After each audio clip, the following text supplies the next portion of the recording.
नाज़रीन हेडलाइन से वठूं ब्रेकिंग न्यूज़ अवां शेयर कयूं पिया। पार्लियामेंट के गडियल इजलास के सदर आरिफ अलवी के खिताब दौरान अपोजिशन सख्त एहतजाज कयो, गोड़ कई वियो मीडिया के आज़ाद करियो ऐं मुआशी कत्ल बंद कयो जा नारा हया विया।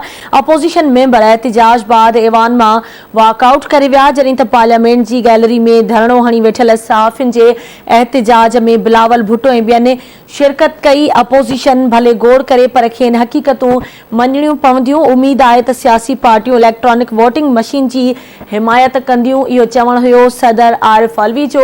अहम ख़बरनासी तव्हांखे ॾियूं पिया। पार्लियामेंट जे गडियल इजलास के सदर आरिफ अलवी के खिताब दौरान अपोजिशन सख्त एहतजाज ऐं गोड़ कयो, मीडिया के आज़ाद कयो ऐं मुआशी कत्ल बंद कयो जा नारा हया विया, जड॒हिं त अपोजिशन मेंबर एहतजाज बाद ऐवान मां वॉकआउट करे विया। पार्लियामेंट की गैलरी में धरणो हणी वेठल सहाफ़ियुनि के एहतजाज में बिलावल भुट्टो ऐं ॿियनि शिरकत कई। अपोजिशन भले गोड़ करे पर खेनि हक़ीक़तूं मञणियूं पवंदियूं। इहो चवण हुयो सदर आरिफ अलवी जो। उन चयो त उम्मीद आहे त सियासी पार्टियों इलेक्ट्रॉनिक वोटिंग मशीन की हिमायत कंदियूं। अहम ख़बरनासी तव्हांखे ॾियूं पिया।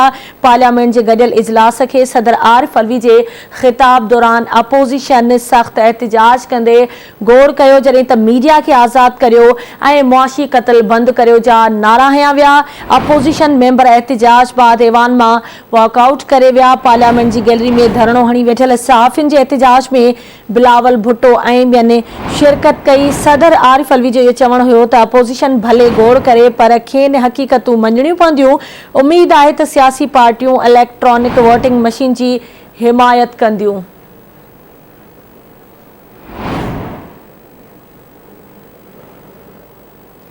जी नाज़रीन तव्हांखे अहम ख़बर ॾियूं पिया। पार्लियामेंट के गडियल इजलास के सदर आरिफ अलवी के खिताब दौरान अपोजिशन सख्त एहतजाज ऐं गोड़ कयो, मीडिया के आज़ाद करियो ऐं मुआशी कत्ल बंद कयो जा नारा हया विया।